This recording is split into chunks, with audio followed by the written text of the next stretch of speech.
നമസ്കാരം.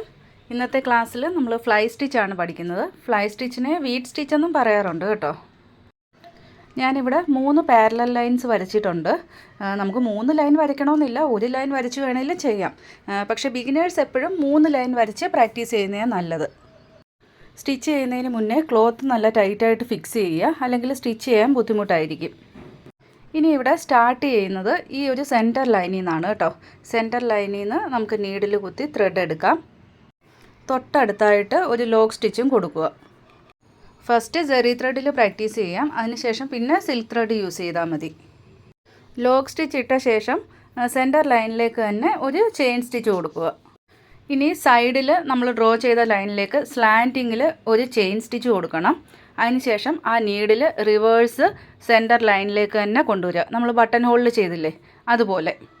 ഇനി ആ ഒരു ഫസ്റ്റ് നമ്മളെടുത്ത ചെയിൻ ഉണ്ടല്ലോ, ആ ചെയിനുള്ളിലായിട്ട് ഒരു ലോക്ക് സ്റ്റിച്ച് കൊടുക്കുക. ഇതേപോലെ തന്നെ ഓപ്പോസിറ്റ് സൈഡിലേക്കും സ്ലാൻറ്റിങ്ങിൽ ഒരു ചെയിൻ സ്റ്റിച്ച് കൊടുക്കുക. നീഡിൽ റിവേഴ്സ് സെൻറ്റർ ലൈനിലേക്ക് കൊണ്ടുവരിക.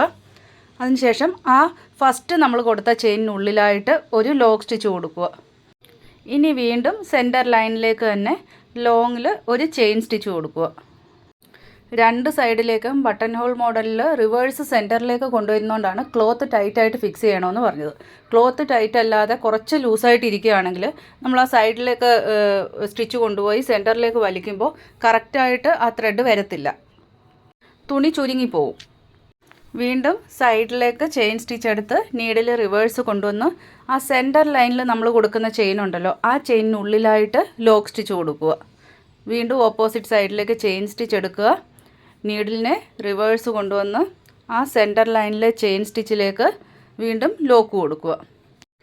ഇനി വീണ്ടും സെൻറ്റർ ലൈനിലേക്ക് തന്നെ ഒരു ലോങ് ചെയിൻ സ്റ്റിച്ച് കൊടുക്കുക. ഇനി വീണ്ടും സ്ലാൻറ്റിങ് ചെയിൻ സ്റ്റിച്ച് എടുക്കുക. നീഡിൽ റിവേഴ്സ് കൊണ്ടുവന്ന് സെൻറ്ററിലെ ചെയിനിൽ ലോക്ക് സ്റ്റിച്ച് കൊടുക്കുക. ഓപ്പോസിറ്റ് സൈഡിലും ചെയിൻ സ്റ്റിച്ച് കൊടുത്തു. നീഡിലിനെ റിവേഴ്സ് കൊണ്ടുവന്ന് ആ സെൻറ്ററിലെ ചെയിൻ സ്റ്റിച്ചിൽ ഒരു ലോക്ക് സ്റ്റിച്ച് കൊടുക്കുക. ഇവിടെ ചെയിനിനെ നമ്മൾ റിവേഴ്സ് സെൻറ്ററിലേക്ക് കൊണ്ടുവരുമ്പോൾ ഓട്ടോമാറ്റിക്കായിട്ട് അവിടെ ലോക്ക് വീഴുന്നുണ്ട്. പിന്നെ ഇവിടെ ശ്രദ്ധിക്കേണ്ട മറ്റൊരു കാര്യം, ഓരോ സ്റ്റിച്ചും തമ്മിലുള്ള ഡിസ്റ്റൻസ് സെയിം ആയിരിക്കണം. നിങ്ങൾക്ക് എത്ര ഗ്യാപ്പിലാണോ ഓരോ സ്റ്റിച്ചും വരേണ്ടത് അതിനനുസരിച്ച് സെൻറ്ററിലെ ചെയിൻ സ്റ്റിച്ച് അഡ്ജസ്റ്റ് ചെയ്താൽ മതി.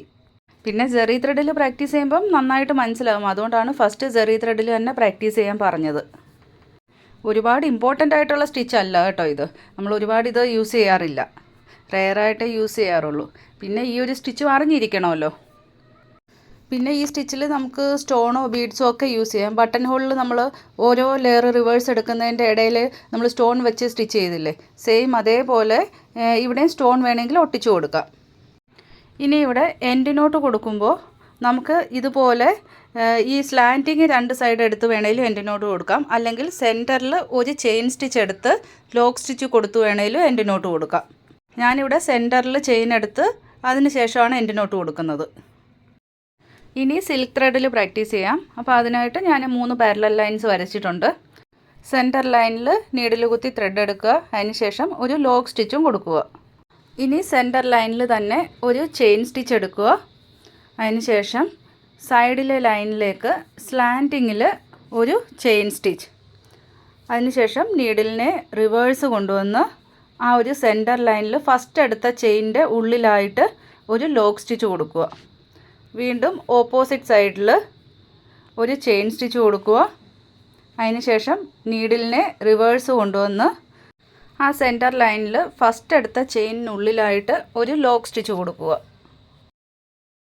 ഇനി വീണ്ടും സെൻറ്റർ ലൈനിലേക്ക് ഒരു ചെയിൻ സ്റ്റിച്ച്, സ്ലാൻറ്റിങ്ങിൽ ഒരു ചെയിൻ സ്റ്റിച്ച്, നീഡിലിനെ റിവേഴ്സ് കൊണ്ടുപോയി സെൻറ്റർ ലൈനിൽ ഒരു ചെയിൻ സ്റ്റിച്ച്, വീണ്ടും ഓപ്പോസിറ്റ് സൈഡിൽ ചെയിൻ സ്റ്റിച്ച് കൊടുക്കുക. നീഡിൽ റിവേഴ്സ് കൊണ്ടുവന്ന് സെൻറ്ററിൽ നമ്മളെടുത്ത ചെയിനിലേക്ക് ഒരു ലോക്ക് സ്റ്റിച്ച്, വീണ്ടും സെൻറ്റർ ലൈനിലേക്ക് തന്നെ ഒരു ചെയിൻ സ്റ്റിച്ച് കൊടുക്കുക.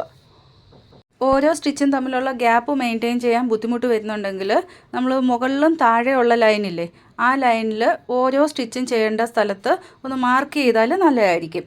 ഒരു 1/2 സെൻറ്റിമീറ്റർ ഗ്യാപ്പ് വെച്ച് നമ്മൾ 2 സൈഡിലും ഒരേപോലെ മാർക്ക് ചെയ്യണം. ഫസ്റ്റ് ലൈനിൽ മാർക്ക് ചെയ്ത് അതേ പോയിൻറ്റിന് നേരെ താഴെയായിട്ട് വേണം കേട്ടോ 3rd ലൈനിലും മാർക്ക് ചെയ്യാൻ. ബട്ടൺ ഹോൾ സ്റ്റിച്ച് പ്രാക്ടീസ് ചെയ്തിട്ടുള്ളവർക്ക് ഈ ഒരു സ്റ്റിച്ച് ഈസി ആയിട്ട് ചെയ്യാൻ പറ്റും. ഈ വീഡിയോ നിങ്ങൾ ആദ്യമായിട്ടാണ് കാണുന്നതെങ്കിൽ ഇതിന് മുന്നേ ഉള്ള ക്ലാസ്സസിൻ്റെ ലിങ്ക് ഞാൻ ഡിസ്ക്രിപ്ഷനിൽ കൊടുത്തിട്ടുണ്ട്. പ്ലേലിസ്റ്റിൽ പോയി കഴിഞ്ഞാൽ അരി വർക്ക് ബേസിക് ലെവൽ എന്ന് പറഞ്ഞ ആൽബത്തിൽ നമുക്ക് മുന്നേ ഉള്ള ക്ലാസ്സസ് എല്ലാം ഞാൻ കൊടുത്തിട്ടുണ്ട്. അതിൽ class number 17 button hole stitch practice ചെയ്ത് കഴിഞ്ഞാൽ നിങ്ങൾക്ക് ഈ സ്റ്റിച്ച് ഈസി ആയിട്ട് ചെയ്യാൻ പറ്റും. ഇവിടെ എൻഡ് നോട്ട് ഞാൻ സെൻറ്റർ ലൈനിൽ ചെയിൻ സ്റ്റിച്ച് എടുത്ത് തന്നെയാണ് കേട്ടോ ചെയ്യുന്നത്. അടുത്ത് ഞാൻ ഒരു ലൈനേ വരച്ചിട്ടുള്ളൂ. സെൻറ്റർ ലൈൻ മാത്രം നമുക്ക് ഡ്രോ ചെയ്ത് എങ്ങനെ സ്റ്റിച്ച് ചെയ്യാമെന്നും കൂടി പഠിക്കാം. ഫസ്റ്റ് നീഡിൽ കുത്തി ത്രെഡ് എടുക്കുക, അതിനുശേഷം ലോക്ക് സ്റ്റിച്ചും കൊടുക്കുക. ഇനി ഒരു ലോങ് ചെയിൻ സ്റ്റിച്ച് കൊടുക്കുക. സ്ലാൻഡിങ് ലൈൻ നമ്മൾ ഡ്രോ ചെയ്തിട്ടില്ല. സ്ലാൻഡിങ്ങിൽ നമ്മളൊരു ചെയിൻ സ്റ്റിച്ച് കൊടുത്ത് റിവേഴ്സ് കൊണ്ടുവന്ന് സെൻറ്ററിലെ ചെയിനിൽ ഒരു ലോക്ക് സ്റ്റിച്ച് കൊടുക്കുക. ഇനി ഓപ്പോസിറ്റ് സൈഡിലും നമ്മൾ ഡ്രോ ചെയ്തിട്ടില്ല. ഓപ്പോസിറ്റ് സൈഡിലും ഒരു ഡിസ്റ്റൻസ് കീപ്പ് ചെയ്ത് ഒരു ചെയിൻ സ്റ്റിച്ച് കൊടുത്ത് റിവേഴ്സ് സെൻറ്റർ ലൈനിൽ കൊണ്ടുവന്ന് ഒരു ലോക്ക് സ്റ്റിച്ച് കൊടുക്കുക. വീണ്ടും ആ ഒരു ലൈനിലേക്ക് തന്നെ ഒരു ചെയിൻ സ്റ്റിച്ച് കൊടുക്കണം. വീണ്ടും സ്ലാൻഡിങ്ങിൽ ഒരു ചെയിൻ സ്റ്റിച്ച് കൊടുക്കുക. റിവേഴ്സ് കൊണ്ടുവന്ന് സെൻറ്ററിൽ ഒരു ചെയിൻ സ്റ്റിച്ച്. വീണ്ടും ഓപ്പോസിറ്റ് സൈഡിൽ ചെയിൻ സ്റ്റിച്ച് കൊടുക്കുക. റിവേഴ്സ് കൊണ്ടുവന്ന് സെൻറ്ററിൽ ലോക്ക് സ്റ്റിച്ച്. അതിനുശേഷം വീണ്ടും സെൻറ്ററിലേക്ക് ഒരു ചെയിൻ സ്റ്റിച്ച്. ഇവിടെ സൈഡിലേക്ക് സ്റ്റിച്ച് ചെയ്യുമ്പോൾ ആ ഒരു സ്ലാൻറ്റിങ്ങും ഒരേപോലെ വരണം. അതേപോലെ തന്നെ ഒരിടത്ത് സ്റ്റിച്ച് ചെയ്ത അതേ പോയിൻറ്റിൽ തന്നെ മുകൾ വശത്തായിട്ട് വേണം അടുത്ത സ്ലാൻറ്റിങ്ങിൽ സ്റ്റിച്ച് ചെയ്യാൻ.